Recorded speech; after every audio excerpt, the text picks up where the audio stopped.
The endocannabinoid system involves a combination of endocannabinoids, receptors, and enzymes that help regulate several functions in the human body.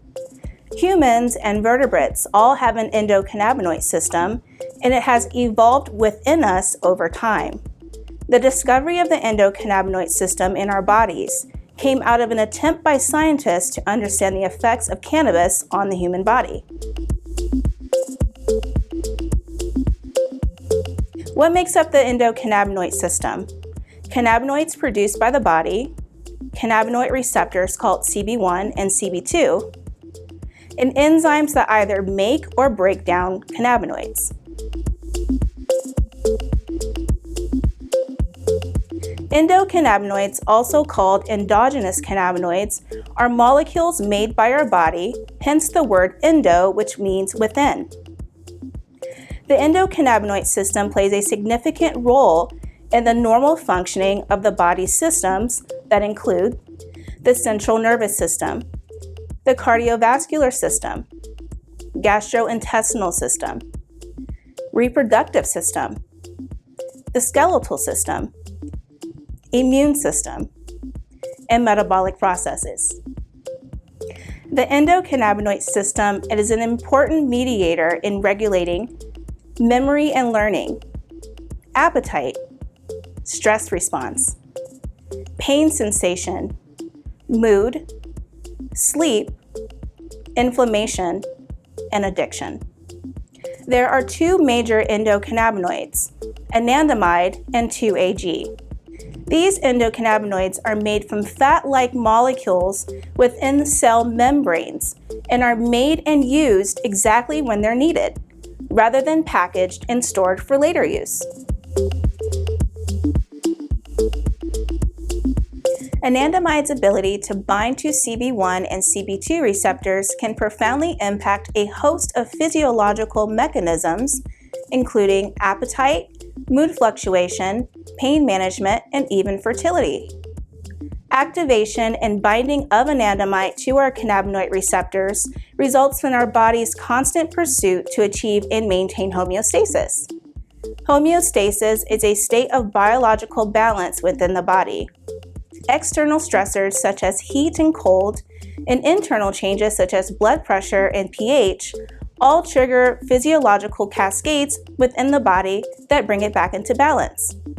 When our cells, organs, and systems begin to shift away from their balance points, our endocannabinoid system kicks in.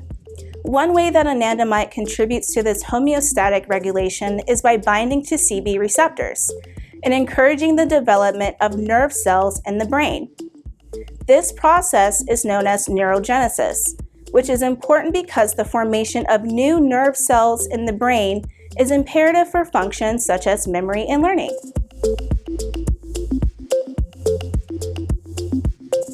(2-AG) is involved in several essential physiological functions. This includes cell division, energy metabolism, and inflammation. 2-AG production has been associated with pain relief, anti-inflammation, suppression of nausea and vomiting, stimulation of appetite, and the inhibition of tumor growth. Various plant-derived cannabinoids, also known as phytocannabinoids, mimic 2-AG to varying degrees. These exogenous phytocannabinoids include compounds such as CBDA, CBD, CBG, CBN, and THC. Cannabinoid receptors play a crucial role in the endocannabinoid system, and it is through these crucial receivers, so to speak, that certain biological processes are activated in the body. These endocannabinoids help keep internal functions running smoothly. The ECS exists and is active in your body even if you don't use cannabis. The endogenous cannabinoid system is perhaps the most important physiologic system involved in establishing and maintaining human health. Endocannabinoids and their receptors are found throughout the body, in the brain, organs, connective tissues, glands, and immune cells. Endocannabinoids bind to receptors in order to signal that the ECS needs to take action. The two main endocannabinoid receptors are CB1 receptors, which are mostly found in the brain and central nervous system. CB2 receptors, which are mostly found in your peripheral organs, especially immune system cells. Researchers speculate there may be a third cannabinoid receptor waiting to be discovered. Endocannabinoids can bind to either receptor. The effects that result depend on where the receptor is located and which endocannabinoid it binds to. For example, endocannabinoids might target CB1 receptors in a spinal nerve to relieve pain. Others might bind to a CB2 receptor in your immune cells to signal that your body is experiencing inflammation, a common sign of an autoimmune disorder.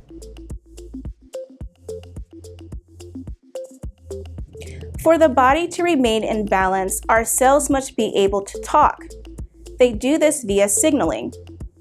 Instead of engaging in oral communication, each cell contains biological locks. CBD, a key, affects the cell's cannabinoid receptors, the lock. In this way, this compound can trigger beneficial responses. THC and CBN are known to fit like lock and key into the network of existing receptors. While CBD doesn't bind with CB1 or CB2 receptors, it has been shown to interact with other receptors like the TRPV1. The 5-HT1A serotonin receptor is a member of that receptor family that also binds to CBD. Research suggests that cannabinoids have the ability to both reduce and enhance the activity of certain systems, ultimately acting as biological regulators. Stimulating the ECS with plant-based cannabinoids restores balance and helps maintain symptoms. The third piece of the endocannabinoid triad includes the metabolic enzymes that quickly destroys endocannabinoids within the ECS once they are used. The two big enzymes are fatty acid amide hydrolase, FAAH, which breaks down anandamide, AEA, and monoacylglycerol acid lipase, MAGL, which breaks down 2-arachidonoglycerol, 2AG.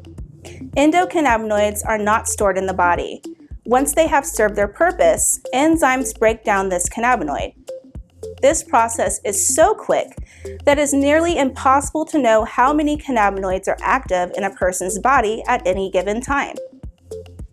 Modulation of enzymes can upregulate or downregulate the endocannabinoid system. THC does not interact with CB1 receptors like natural endocannabinoids. Metabolic enzymes that quickly break down endocannabinoids like anandamide don't work on THC. CBD is interesting because it can affect overall levels of endocannabinoids in the brain, referred to as endocannabinoid tone. CBD inhibits the FAAH enzyme, which breaks down anandamide. Inhibiting the FAAH enzyme has been shown to be a useful strategy for treating anxiety disorders, and some of CBD's anti-anxiety properties may come from its ability to inhibit this enzyme and therefore increase endocannabinoid tone. Clinical endocannabinoid deficiency, CECD, is a theory suggesting that low endocannabinoid levels in your body or ECS dysfunction can contribute to the development of certain conditions. A 2016 article reviewing over 10 years of research on the subject suggests a theory that could explain why some people develop migraines, fibromyalgia, and irritable bowel syndrome. None of these conditions have a clear underlying cause. They're also often resistant to treatment and sometimes occur alongside each other. If CECD does play any kind of role in these conditions, targeting the ECS or endocannabinoid production could be the missing key, but more research is needed. To summarize, the endocannabinoid system is essentially the body's own naturally occurring cannabis system. It can influence a range of mind-body functions to promote health and homeostasis on a complete, whole organism level. The endocannabinoid system is a complex and important system. There is still much to learn, but what we already know is astounding. Thank you for watching. Please make sure to like, subscribe, and share this video. Click on the notification bell so you know when we post more videos and go live.